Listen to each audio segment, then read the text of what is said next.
생각하니라. 아멘. 오늘 제목은 블레셋 땅으로 망명을 가는 다윗에 대한 얘기를 우리가 배우면서 도대체 이것이 무엇일까 하는 것을 우리가 좀 고민을 해봐야 될 일입니다. 블레셋 땅으로 망명을 간다 하는데, 오늘 여러분 1절을 보면 다윗이 그의 마음에 생각하기를 내가 후일에는 사울의 손에 붙잡히리니라는 고민을 하다가 가요. 자, 이제 여러분 이제 다윗을 공부해 왔으니까 다윗이 붙잡힐 수 있는 위험스러운 상황 속에 있을 때 하나님께서 어떻게 하셨습니까? 사울을 깊이 잠들게 만들고 사울의 군사들도 잠들게 만들고, 우리가 잘 아는 하나님께서 다윗이 막 딱 요파이만 돌아가면 다윗이 잡히게 되는데 하나님께서 블레셋 군대를 침범하게 만들어서 지켜주는 살라하만느곳이라는 그런 역사들이 일어났던 것을 다윗은 압니다. 그 다음에 저 사해바다 옆에 있는 동굴에 숨어 있을 때도 하나님께 지켜주시고 특별한 보호를 하셨다는 것을 잘 알고 있습니다. 근데 다윗이 다 쫓겨다니다 보니까 대략 지금 쫓겨다닌 시간이 한 5년에서 7년, 정확하게 연도를 안 적고 있어서 잘 모르지만 5년, 7년 동안 여러분 쫓겨다니면 기진맥진하겠어요, 안 하겠어요? 얼마나 기진맥진하겠습니까? 그래서 모든 것을 좌절하고 있는 이런 마음에 그가 블레셋 땅으로 망명을 해야 되겠다 생각을 가집니다. 그런데 여러분 오늘 성경에는 이 사무엘상 저자가 사무엘은 아니에요. 사무엘은 이미 돌아가셨어요. 그래서 사무엘상, 사무엘하는 더 뒤에 사무엘이라는 이름을 이용해서 적었다라고 보여지는데, 많은 성경학자들은 갓 선지자나 나단 선지자가 적은 것 아니냐 그렇게 얘기하기도 하고, 또 이것은 먼 후대에 사람들이 적었다라고 말하기도 하는데, 어떻게 하든 사무엘상하는 어디까지만 적혀져 있느냐 하면 다윗의 생애가 종결되는 지점까지만 적혀져. 열왕기에 들어가면 이제 다윗의 죽음에 대해서 얘기 나오고 솔로몬의 등극에 대한 얘기가 나옵니다. 그래서 이 사무엘상하도 어떤 의미에서는 사사시대와 같은 얘기예요. 왕이 있기는 있지만 사울왕이 왕의 역할을 제대로 못했고, 다윗이 이제 들어와서 왕이 되기는 하지만 7년 동안 그는 통일왕국을 이루지 못하는 그런 여러 가지 어려운 가운데 있었는데, 오늘 여기에 우리가 우리 공부를 좀 하고 가야 될 것이 있습니다. 이것이 하나님의 뜻입니까? 라고 물어야 되는데, 오늘 사무엘상에는 다윗이 그 마음에 생각하기를 이라고만 적어놓고 기도했다는 얘기가 없어요. 자, 앞에 어떻게 했습니까? 그 일날을 블레셋 군대가 왔다라는 얘기를 듣고 어떻게 하면 내가 건지로 갈까요? 말까요? 물었죠. 십 황무지에 있을 때도 또 그 일날 사람들이 나를 배반하여 사울의 손에 넘기겠습니까? 안 넘기겠습니까? 다 기도하고 움직였어요. 그런데 기도 안 하고 움직일 때가 딱 몇 번 있어요. 그게 뭐냐 하면 모압 땅으로 도망갈 때, 모압 땅이 누구 땅이에요? 갑자기 이리 질문. 모압은 다윗의 정조모 룻의 땅입니다. 그러니까 모압으로 도망가면, 예를 들면 여러분 중국에서 어떤 사람이 왔는데 우리가 생각할 때 저는 조선족입니다 뭐 이런 말 해도 정이 가요, 안 가요? 전혀 안 가는 모양이네, 그죠? 아니면 또 키르기스탄 이런 데서 어떤 사람이 왔는데, 지금 우리 광주에 살고 있잖아요, 고려인들. 자기 할아버지 때 강제징용으로 끌려가서 스탈린에 의해서 강제 이주를 당했다가 지금 왔는데, 이 사람들이 어떻게 하든 그쪽 사람들하고 같이 이제 혼혈도 되다 보니까 모양은 우리 사람 안 같은데 그래도 비침은 조금 한국 사람 비침이 있는 이런 고려인들이 와서 얘기합니다. 뭐라고 얘기할까요? 우리 할아버지가요 잡혀가기 전에 누문동 살았대요. 이러면 어때요? 너가 할아버지 누군데? 우리 할아버지한테 물어볼게. 뭐 이래가지고 얼마나 정이 가겠어요. 그래서 모압으로 도망갈 때도 기도 안 했어요. 이번에 다시 블레셋 땅으로 도망갈 때도 기도한 흔적이 없다. 그럼 뭐냐?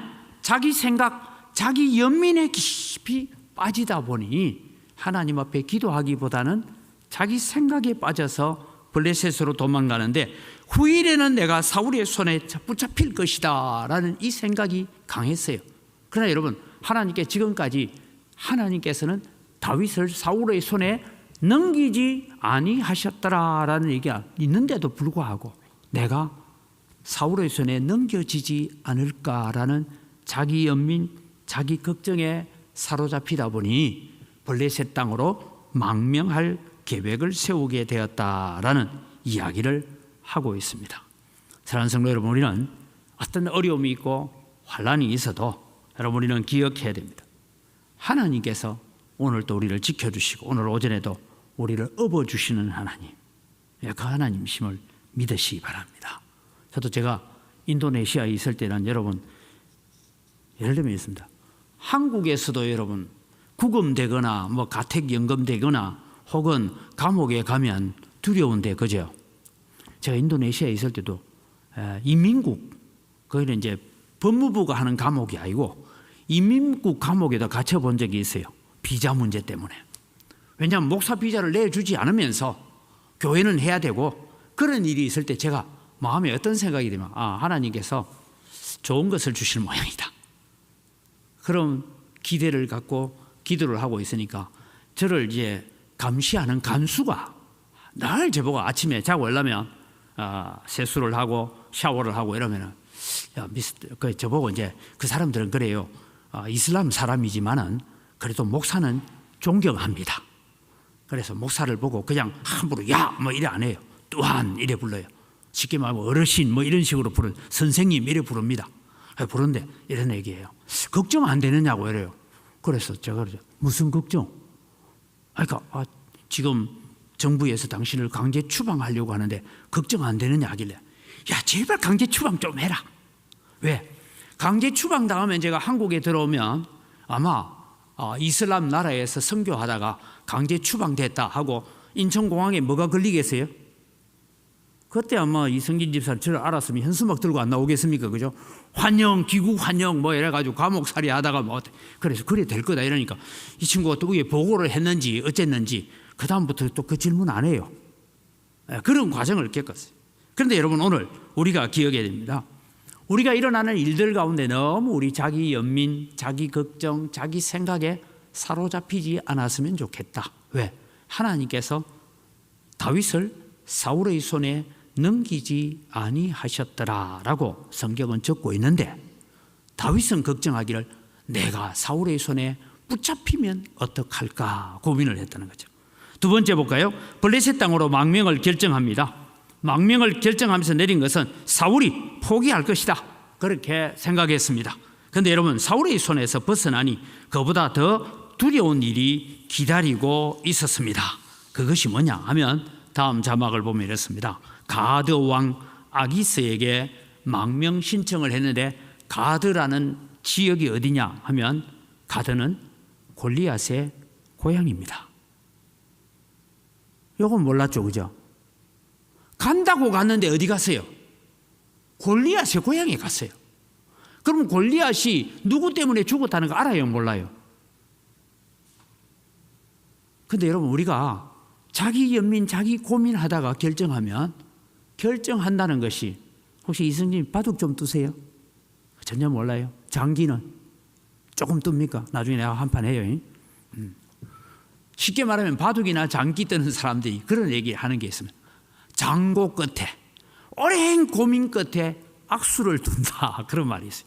고민해가지고 수를 두는데 그게 악수를 둬서 죽을 구덩이로 들어가는 그런 악수를 둔다라는 얘기가 있는데, 바로 그 일이 가드 왕에게 가서 아기스에게 망명 신청을 했는데, 그 성이 누구냐? 골리앗의 고향 땅입니다. 다음 자막을 보고 이제 설명할게요. 왕도에 같이 살 수 없다. 그래서 시글락이라는 지역으로 이사를 갑니다. 이스라엘에서 아주 먼 곳인데요, 이곳에서 오늘 성경은 1년하고 4개월을 망명 생활했다라고 하고 있습니다. 1년하고 4개월입니다. 지도를 한번 볼까요? 저 위쪽에 제가 약간 초록색으로 그려놓은 것이 가드라는 곳입니다. 가드왕. 그러니까 여러분 지금 땅이 전부 다 초록색으로 되어 있잖아요. 저 지역은 블레셋 땅입니다. 지금도 말하는 팔레스타인 땅입니다. 가자 지구 뭐 하고 있는 저 땅이에요. 그러니까 초록색 지역은 농업 지역인데 유다 지역은 주로 산악지대입니다. 그런데 저 블레셋 땅을 다 점령해야 되는데 여호수아 시절에도 하물며 사울왕 시절에도 저 블레셋을 완전 점령하지 못했어요. 나중에 다윗 시절에도 다 점령 못해요. 솔로몬 시절에도 다 점령 못해요. 그래서 남은 사람이 지금 뭐라고요? 팔레스타인이라고 남아 있습니다. 그때 하나님의 명령을 따라서 저 가나안 땅을 완전히 다 점령을 했더라면 지금의 중동 전쟁은 없을 수도 있습니다.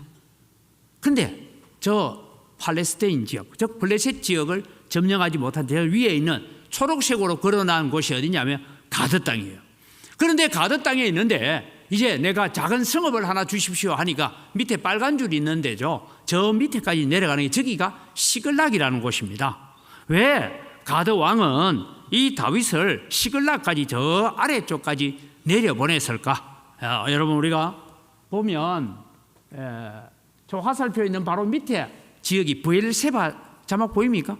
브엘세바라는 것은 흔히 이스라엘 백성들이 뭔가 하면 단에서 브엘세바까지, 브엘세바에서 단까지 성경에 그래 얘기 나옵니다.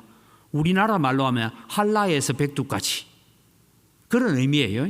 브엘세바에서 단까지 하는 것은 이스라엘 전체 영역 제일 남쪽에서 제일 북쪽까지 이 개념으로 이스라엘을 브엘세바에서 단까지 얘기하고 있습니다. 저 브엘세바에는 여러분 우리가 잘 알다시피 언약의 우물이다라는 뜻이고 아브라함도 거주했고 야곱도 이삭도 거주했던 곳이고 저 브엘세바에서 야곱이 마지막 애굽으로 내려가면서 소위 가나안 땅의 제일 남쪽 브엘세바 저기에서 하나님 앞에 제사를 드리고 하나님께서 너 애굽 땅에 가는 것을 두려워하지 말라 하고 말씀을 받고 했던 적이 브엘세바라는 곳입니다. 저 바로 옆쪽에 있는 시글락 지역으로 이제 다윗이 망명 생활을 시작하게 됐습니다. 왜 그러면 저 시글락 쪽으로 망명을 보내느냐 하면 가드 왕이 생각할 때는 유다 지역하고 가까이 있으면 저게 망명 왔다가 언제 유다로 도망가 버릴지 잘 모르니까 유다 지역하고 더 먼 곳으로 떨어뜨려서 거기에서 이제 살아라 그렇게 했습니다. 자, 여러분 여기까지 우리가 보고요. 망명 생활 중에 그럼 뭘 했느냐? 오늘 8절 말씀을 같이 한번 읽을까요? 8절입니다. 같이 읽습니다. 다윗과 그의 사람들이 올라가서 그술 사람과 기르스 사람과 아말렉 사람을 침노하였으니 그들은 옛적부터 술과 애굽 땅으로 지나가는 지방의 주민이라 그랬어요. 자, 여러분 여기서 우리가 들을 때 올라갔다 하니까 자꾸 북쪽으로 올라간 거 하는데 앞에 사진만 다시 보여주세요. 앞에 사진을 보면 여러분 올라갔다 하는 얘기가 뭐냐 하면 지형적으로 블레셋 지역은 낮은 지역이고요. 남쪽으로 무슨 색깔이 점점 나와요? 황토색이 나오잖아요. 그럼 저쪽이 산악지대고 올라간다 이런 의미예요. 그 다음에 동쪽으로 오면 더 황토색이 진해지죠. 그래서 저 황토색이 진해지는 예루살렘 같은 경우에는 해발 900m입니다. 해발 900m. 그런데 지중해에서 보면 해발 900m, 사해 바다에서 보면 1300m예요. 그만큼 높은 산악지대다라는 것이죠.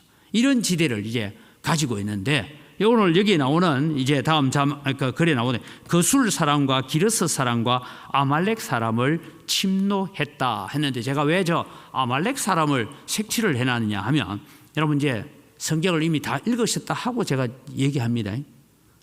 다윗이 가드 왕 아기스를 도와서 사울 왕하고 전쟁하러 갑니다. 그죠? 처음 듣는 얘기예요. 전쟁하러 가다가 이 아기스의 군대 장관들이 뭐라고 합니까? 다윗은 집으로 돌려보내세요.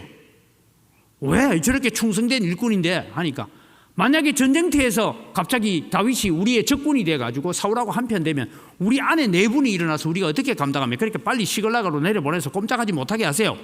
이런 얘기를 들으니까 다윗이 전쟁에 같이 참여하러 가다가 사울왕과 이제 같이 붙으러 가다가 돌아갑니다. 그죠? 돌아갔을 때 시글락이 불타버렸어요. 누가 와서? 아말렉이 와가지고. 여러분 아말렉 사람들이 와서 시글락을 불지르고 하는 일들이 있는. 그래서 지금 얘기는 뭐냐 하면 망명 생활 중에 다윗이 한 일은 뭐냐 하니까 마적단 생활을 하고 있었다라고 보면 됩니다. 시글락에서 다윗이 한 일은 다음 자막을 보면요, 마적단 노릇을 하는데 가드 왕에게는 거짓 보고를 합니다. 왜냐하면 사실대로 보고했다가는 자기가 위험해집니다. 그래서 너 어디 공격했니? 하니까 제가 유다 땅, 네겝이라는 것은 남쪽 숲이다, 이런 의미를 가지고 있어요. 네겝 땅. 자, 다음 사진을 한번 볼까요?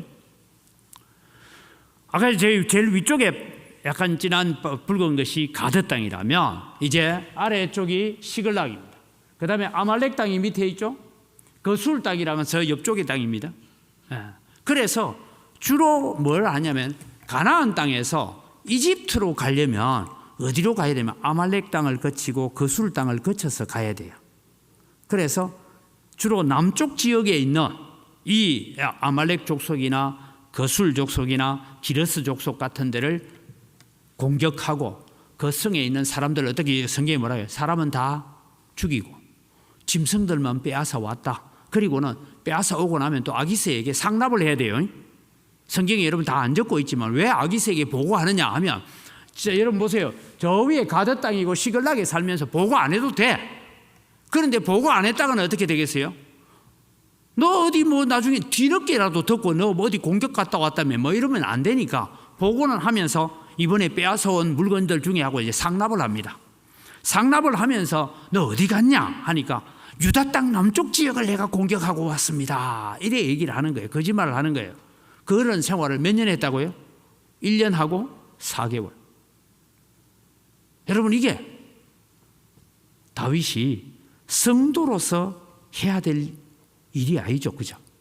하나님의 백성으로 해야 될 일이 아닌 그 일을 1년 4개월 동안 했는데, 오늘 27장에 우리에게 적고 있는 부분, 28장에도 나중에 마찬가지로 나오지만 적고 있는 부분 중에 핵심적인 게 뭐냐? 다윗이 시글락으로 블레셋 땅으로 망명을 하고 난 다음에 하나님께 기도하고 하나님께 이 일을 내가 해야 됩니까?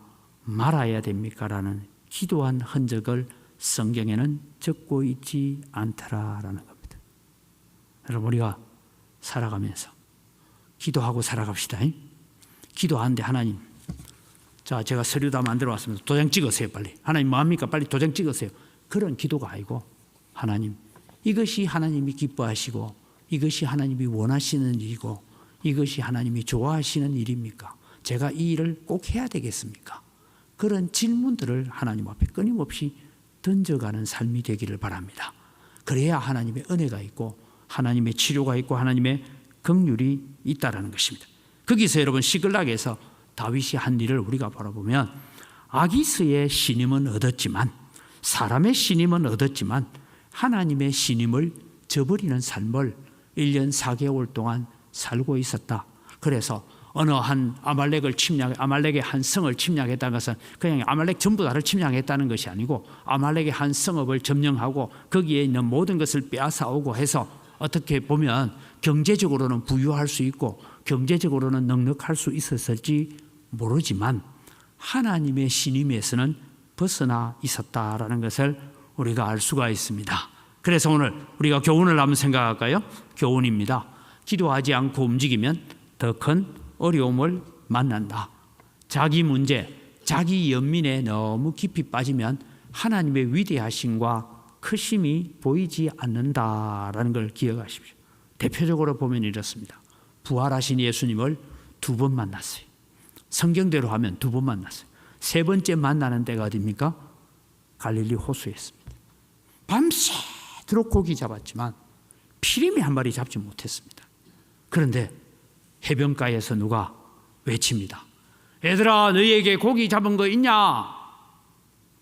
물으니까 베드로의 마음에는 밤새도록 한 마리도 못 잡았는데 오늘같이 재수 없게 누가 벌써 고기 사러 왔네, 이런 생각이 들었던가 봐요. 성경은 생략하고 저는 그런 마음이 들었다. 없습니다. 오늘 재수 안 붙었어요. 한 마리도 못 잡았어요. 뭐 이러고 지금 있는데 예수님께서 뭐라고요? 배 오른편에 그물 한번 내려봐라. 그러면 잡으리라. 진짜 미친 척하고 배 오른편에 그물 내렸어요. 어부들은 알잖아요. 그물 탁 당기는 순간 이거 보통 아니다.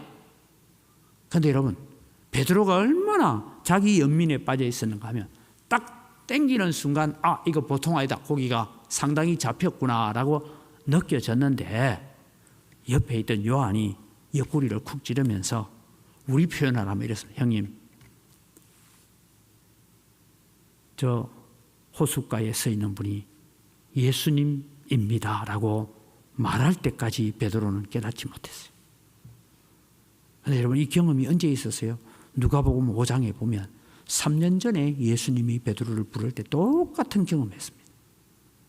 그런데 똑같은 경험을 하고도 주님이신 줄 모르고 있었다. 요한이 주님이십니다 라고 말할 때야 정신이 번쩍 들었다라고 요한복음에는 그렇게 적고 있습니다. 그래서 여러분, 우리는 우리 문제에, 때로는 여러분 교회 문제도 마찬가지예요. 너무 거기에 깊이 빠져서 염려하거나 걱정하는 것이 아니라 하나님께서 하실 일들을 기억하시기를 바랍니다. 저는 지금도 제가 기도합니다. 제가 이제 올해를 다 보내고 나면 7년 남습니다. 7년 뒤에 은광교회는 어떤 모습을 갖추어야 될까? 제가 예전에 한번 그런 얘기한 적이 있어요.